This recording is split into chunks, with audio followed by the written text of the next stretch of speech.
Ja sam Nikola Zarić, brata Miloša Maksimovića. Pošto on nije ovde, ja ću trenutno da snimam, ali umjesto crtanja snimat ću kako da pravite Angry Birds od plastelina.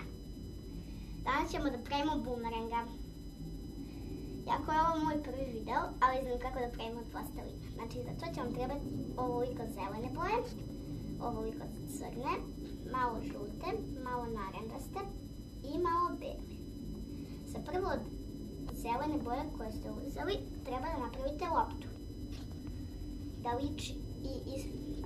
Da liči baš onako na loptu i da se ne vide šare. To možete da uradite i dva načina od sto i od ruku. Evo, ja sam završila.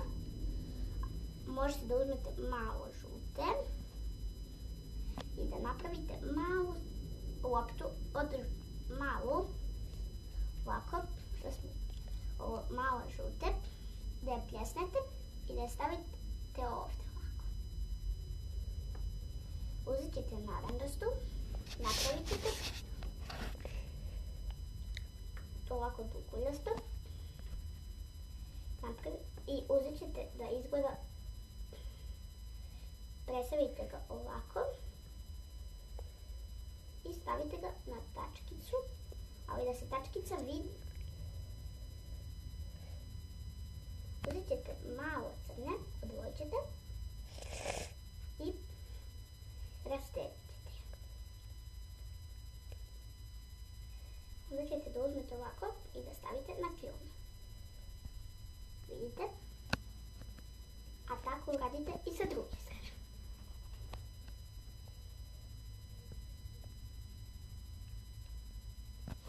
Sada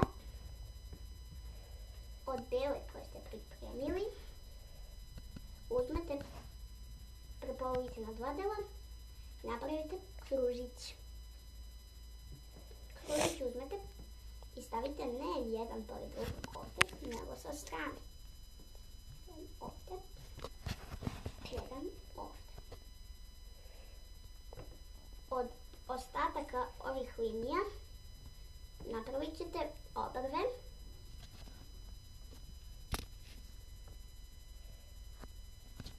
Evo. Tako uradite i sa druge strane. Da izgleda što ljuće. Uzmite male dve tačkice i iskoristite ih za zenice.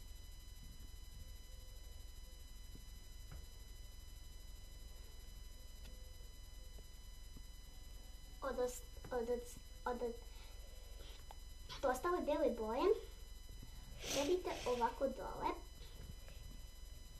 Izvinite, zaboravila sam da pljesnem. Evo ovako.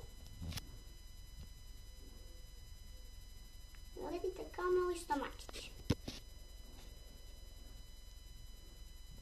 Sada možete napraviti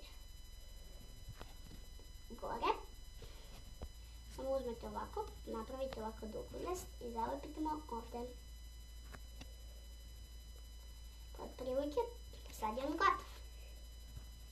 Znači vidite, potpuno isto, samo što ja sam uzela tamnu zelenu, to sam jedino pogrešila. Vi možete da uzmete ili tamnu ili sveću, kako vam se sviđa.